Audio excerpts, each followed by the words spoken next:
A big hello to all our viewers of Embassy Direct, especially to the foreign diplomatic and expatriate communities and the members of our network.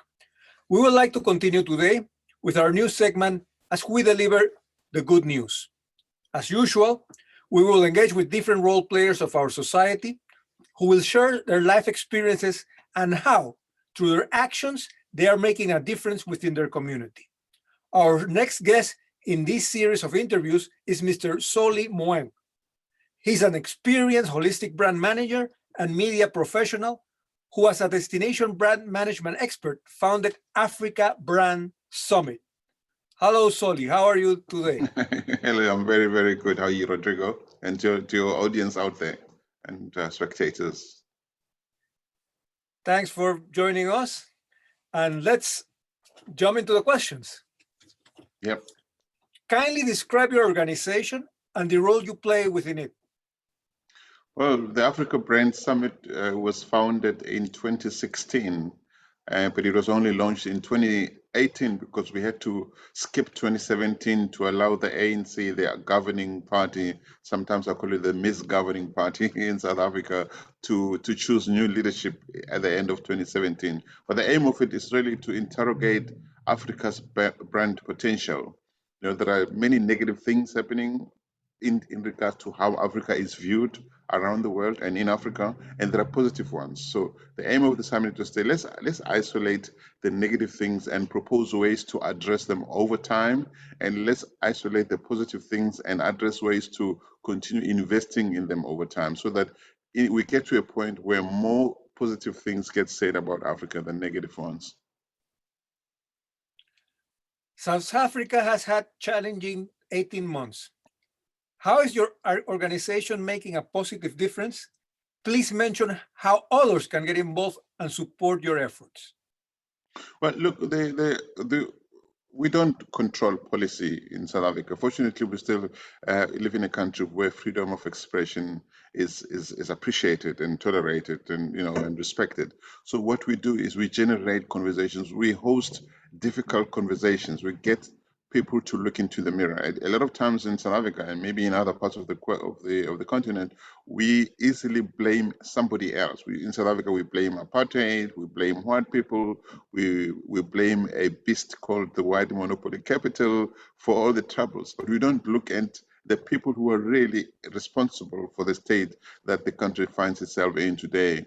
And we try to, through my writing, I'm a freelance writer as well, and other engagements in the media through the Africa Brand Summit, we try to say, but wait a minute, if you keep misdiagnosing the problem, you will not solve the problem because it's not your problem anyway, it's somebody else's problem. So you can keep pointing fingers elsewhere. And Africa will continuously play victim.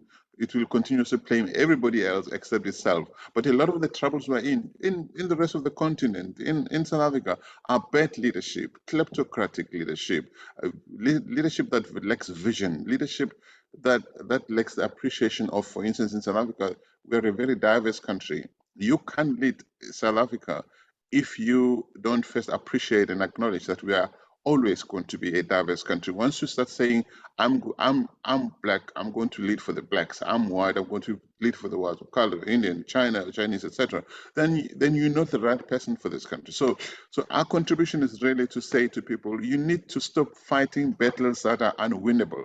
South Africa will always be a diverse country. Just accept it and deal with it. And if you can work with a diverse society, you don't belong to even want to be a leader of a diverse country.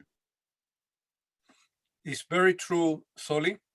You touched the keyword diversity, and diversity is not only South Africa. Diversity is worldwide. Our own roots are diverse. We can never say I am pure white, I am pure black, I'm pure Arab. That's not true. No. I'm from Latin America, and I have a whole amount of roots, and I'm proud of that. Right. Tell me, charity or empowerment? Which one is your NGO's drive and why? Empowerment. I'm not a supporter of nanny states. That doesn't mean that I don't think that there should be support for people who genuinely cannot do things for themselves. Maybe they are handicapped. Maybe, there are times when we need to reach out. Society must reach out to the most weak in it and help them. So it's almost like, say, a capitalism with a heart. Okay. So I think that we need to create opportunities and environment in South Africa, in Africa, that enables individuals to realize their potential. Because I really do believe that when people get given the education and the space and the support they need to become great, they can become great. But also, on the other hand, when we make people get used to the idea that somebody will always give them something and they must always demand something because the world owes them something, you can't get away out of it, because people then start putting in their heads that somebody must do something about this. It's not me, it's not my responsibility. The world owes me something. I'm a victim. We can't live in a world of victims. It's not good. So I think that aid should be given to those who genuinely need it, not forever, if it's possible, to help them stand up again and walk on their own feet. But people must be, the first prize should be stand up and work, contribute to the world, contribute to Africa, contribute to your community, to your society in the best way that you can, and not sit there and expect other people to give you food on the plate without you trying. Very well said. Very well said. How can excellent leadership in South Africa improve the country's perception globally, and how do you foresee this helping citizens? How can what? How can excellent leadership in South Africa improve your country's perception? Well, first of all, we need to find the leadership. You see, my professional standing is I'm a brand specialist, all right, and all brands need to have a leader, whether it's a corporate brand, an NGO brand, a country brand. Without a leader in the front who clearly leads from the front, tone, who lives the values, the brand cannot get anywhere. So a country like South Africa, if you think of South Africa under Mandela and South Africa under, say, Zuma, you can think of America under Bill Clinton or Obama, and the same country under Trump, for instance. So leadership does define this, how a country or a brand is viewed, how it operates, how the people inside of it live the values. So South Africa has the potential. I totally believe that South Africa, even Africa, has the potential to become the best, to lead, but it can't do that if the leaders don't have vision. If the leaders that we put in place don't have vision, they only think about themselves, they only think about their longevity in power, how much they can get out of the public service, etc., etc. So what we do need are leaders who are visionary. Mandela was visionary. It's a pity that he stayed for too long in power, but he was very clear about the values. He was very clear about what's acceptable and what's not acceptable. Here in South Africa, for instance, today, the levels of arrogance in politics and levels of impunity are very, very high. People think they can just get away with anything because they are linked to the governing party in power. So it's almost like an animal farm, an Orwellian-style animal farm, which is very painful. Yes, I'm going to comment. This is not a question. And basically, power is basically the problem here. And also the fact that leaders don't understand that they are basically a manager of everything under the state. And as a manager, he can be booed, he can be kicked out eventually, or he is accountable to the rest of the society for his doings. So I think this is the message that all of the leaders outside there must understand. Guys, you're managers. Tell me, could you note some of the key challenges your organization faces? Well, the Africa Brand Summit, obviously, it's we challenged the status quo in terms of thinking. We started asking difficult questions, and I must tell you this, and to your audience, and it's not something I put out there often. There was a government-funded campaign to destroy it 2 years ago. People were called not to work with the summit, not to collaborate with the summit. We were told we were going to embarrass the President Zuma at the time. So the challenge is for people to understand that there's a concept of hard love. Hard love is like when your child says, I want ice cream, you give them ice cream, and they want ice cream again, you say, okay, here's another one. They want that, they keep wanting ice cream, you say, nope, it's not enough, it's good, it's enough two, or one is enough for you, otherwise it's not good for your health. Sometimes hard love, you must say the things that you must say. When you love somebody, you mustn't just say to them what they want to hear. And I think African leaders are too, or maybe politicians in general, are too used to people saying what they want to hear. They surround themselves with people who just want them to hear what they want to hear. With the Africa Brain Summit, we say, no, let's have the difficult conversations, not out of hatred, but because we believe fundamentally that we can change things if we face our problems for what they are. So our challenges are getting those people who are too politically aligned to accept that not everything runs according to them, but also funding. Of course, funding is a big a challenge for an organization like ours, because our aim is not just to host an event every year. Our aim is to create an Africa-based destination reputation management advisory. So with a research team made up of not just Africans, but Africans, and it could be young Asians, Europeans, others, because Africa doesn't live on an island of its own. We are part of the bigger global ecosystem, and we can't live looking at gazing at a bait button as if it's the only thing that exists. So what you want to do is, let's look from every year, from the beginning of January to the end of December, what are the key drivers of reputation for Africa? What are the things that make Africa shine? What are the things that make Africa painful, that hurt Africa? If you look at what happened in South Africa over the past month or so, it was really, really bad for South Africa. If you look at the elections in Uganda, it's bad. If you look at countries in Africa that still come up with legislation to criminalize being gay or lesbian or transsexual, I mean, that's nonsense. You know what I'm saying? So Africa needs to grow up. No, Africa can still be African and still be modern at the same time. Africa must not be afraid of modernity. Being modern doesn't mean you become westernized. It means that you embrace that we live in a modern in 2021 and not in 1908 or in 1685. You know what I'm saying? So we need to have these difficult conversations with us, where people, a lot of times we are held back by traditions, but by archaic traditional practices. This is African, this is how we do things. A man must be on top. You can't have a relationship with somebody of the same sex. Come on, it's nonsense. Why not? Why do you say it's not African to do that? Actually, there's a lot of hypocrisy around it. And if we don't have these difficult conversations, then people then don't talk about these things. So we have to challenge the status quo. We have to challenge the things that people have embraced as untouchable, because those are, a lot of times, those are the things that hold Africa back. Have you got hope for South Africa's future? And what makes you believe in this future? How can we translate this hope into every corner of the country? No, I think South Africa is, despite everything that is not going right, we still have institutions. I like something that Barack Obama said when I think he went to Ghana soon after he became president. He said a lot of things, but one of the things that I remember very well is that he said Africa needs strong institutions, not strong men or strong women, if you want. And South Africa has got strong institutions. We created independent institutions of democratic institutions. We have the judiciary that's still standing very separate from the executive. We have the executive, of course. We have Chapter 9 institutions. We have the Constitution, the Bill of Rights, and ordinarily these institutions, if they are headed by the right people, if we put the right people at the head of these institutions, they can still do right. And a lot of countries in Africa don't have independent institutions. The president in the institution, the president can just pick up a call the judge and tell him this is how this case is going to go. It happens in many African countries. If the judge doesn't do what the president tells them to do, boom, they're out of their job. Sometimes they get killed, they get exiled, they get jailed and all that. So I think that South Africa still has if we do the right things, if we appoint people on merit, not cadre deployment.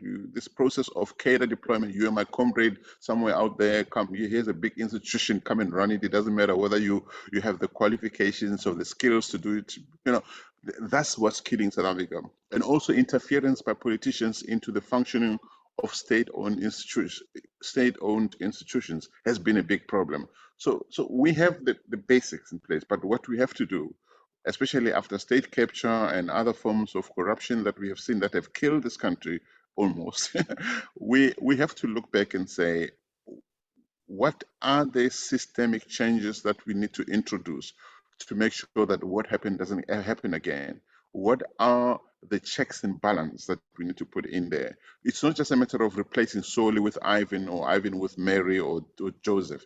It's a matter of saying, if Jacob could do to this country what he did, somebody else could come in and replace Jacob and then go rogue on this country. So there's something, we placed power, and you know, this is known in South Africa. We put too much power in the presidency at the dawn of our democracy because the president was going to be Mandela. Everybody thought everybody was going to be like Mandela. We didn't realize that not everybody was going to be Mandela. Somebody else was going to come down the line and say, oh, so many powers, I can do this with them. And we've seen that happen. So we need to have conversations in Africa and South Africa, not just about cleaning up after the riots and cleaning up after state capture and corruption. We need to say, okay, how do we make sure that when we appoint somebody else, even if they're good at the top of that, when they come into the job, they never get to do to us what that other person did to us. And we're not there yet. I think you just said something, and this is not a question, a comment again.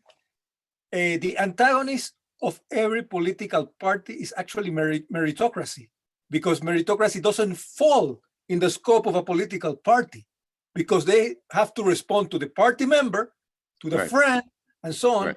And that's where things go wrong. How do we align our immigration policies to our socio-economic challenges? Currently, 86% of the informal sector is owned by foreigners. We sell 3/4 of our youth is unemployed. Well, you know, when you're a democracy, if in case of South Africa, we're in a constitutional democracy, we have a governing party that is duly elected. They have the power to change policies, they have the power to learn from the past. You know, they inherited a historical burden of apartheid, but also over the past 27 years, there have been many missed opportunities. They have to say to themselves, why is it that we're still failing? Why is youth unemployment rising to the extent, not just youth unemployment, as a matter of fact, over the past year now with COVID-19, a lot of businesses have been lost, shut down, a lot of livelihoods have been lost. The governing ANC in South Africa knows that there are some really important deep structural reforms that have to happen in the economy, in the way we run our economy, so that we don't keep pointing fingers outside. But then if the governing party is split, is fractured, they can't speak in one voice on political policy or economic policy, then the country is stuck. Then the country is victim to the inability of the governing party to move forward on anything. So we are a hostage. South Africa is a hostage of the governing party. But we have what it is needed to make the changes that are required in order to have an economy that will ensure that we don't have people looting again, going to break into private property to get food and to get all sorts of other things that they're not able to afford. But those are long-term. Those kind of changes require long-term vision. It's not like, okay, I'm elected into power for the next 4 or 5 years. I want to see these things happen in the next 4 or 5 years so that I'm the one who cut the ribbon. It should be, if you close your eyes and you imagine South Africa or Africa in the next 20, 30, 40 years, what do you see? And what are the things that you need to put in place now, the seeds that you need to put in place now that will hopefully lead over time South Africa to be where it must be. But I don't see that we have that kind of leadership, unfortunately. What would you say to the disillusioned voters who are fed up with the way the country is being run, but don't think their vote matters? Yeah, that's unfortunate. I mean, it looks like in South Africa, the percentage of non-voters, people who decided, you know what, it doesn't make any difference, I'm going to stay at home, is big. But we mustn't underestimate South Africans. In 2016, we had local government elections, and people like to say that people will always vote for the ANC, but people voted the ANC out of 3 important metropolitans in 2016. And the ANC knows that it can happen again. So I think that for me, poverty and lack of education or lack of information are 2 of the biggest enemies to democracy. with very poor people, you can manipulate people. You throw a few meals at them, just before the elections, you go to the community, you throw a big party, dance, music, you talk about imagined heroism, anti-apartheid heroism, and, you hug, you look like them, and then they vote for you, and then you disappear, you come again in 4 years' time. It happens the world over. But misinformation is also dangerous, because now we live in a world where of many alternative facts, alternative truths. I could stand in front of you and tell you I'm not wearing any reading glasses, and you could say, but you are wearing the reading glasses. No, I'm not wearing reading glasses. And a friend of mine will come in and say, listen, you need to respect Solly, because he's telling you that he's not wearing reading glasses, and you keep telling him that he's wearing reading glasses. So anything gets contested. So people need to inform themselves. People need to read. People need to know what is true, what is not true. Because right now, we still have people who defend someone like the man in prison, Jacob Zuma. They still believe, I don't know if they truly believe it, but anyway, they claim to believe that he has done nothing wrong. He deserves not to be prosecuted. I mean, like, this country is in trouble because of his bad leadership and the ANC. He wasn't alone. Him and his party allowed everything that happened to happen. But there are still people who see him as a victim. He can just stand up and say, no, it's because of apartheid. It's because of white people. It's because of white monopoly capital. I didn't do anything wrong. Tell me what I've done wrong. But he refuses to go to the courts. He refuses to go to places where the evidence will be put in front of him. So what am I saying? What I'm saying is people need to read more. I don't know, there's got to be a way to inform people. There's so much with social media. So we all have stuff being thrown in our direction all the time, and lots of information. I mean, just look at the coronavirus story. There are people who believe that the vaccine is going to turn you into some kind of animal, zombie. They're going to, so we live, and attention spans are very short. People don't read long anymore, especially young people that just want to read headlines, and they make a decision on the basis of headlines. So information is important. There's got to be a way to get the true information. And again, who defines what's true information? Okay, to the people, so that they make informed decisions. As long as voters vote on emotion, we're not going to get out of where we are at. In South Africa, I think people still vote on color, they vote on emotion. You just remind them of the pain of apartheid, and they keep voting for the same people who are hating, who are damaging the country right now. You just say, it takes one white person to say the wrong thing, and they say, oh, you see, all the white people think that way.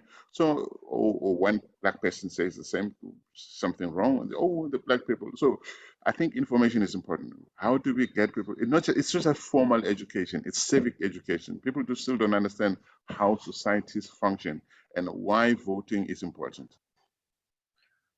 We would love to feature your positive initiatives on our website, and trust that you're going to be happy for us to do so, to spread the word. Any last words for our viewers at Embassy Direct? Yeah, well, I mean, the Africa Brand Summit, if you have just 2 minutes, the website is www.africabrandsummit.co. This coming Thursday, we'll be talking about China. I mean, this is the China question in Africa. How should Africa position itself vis-a-vis China? Of course, we don't have a choice. We have to have a relationship with China, this inevitable big Asian giant.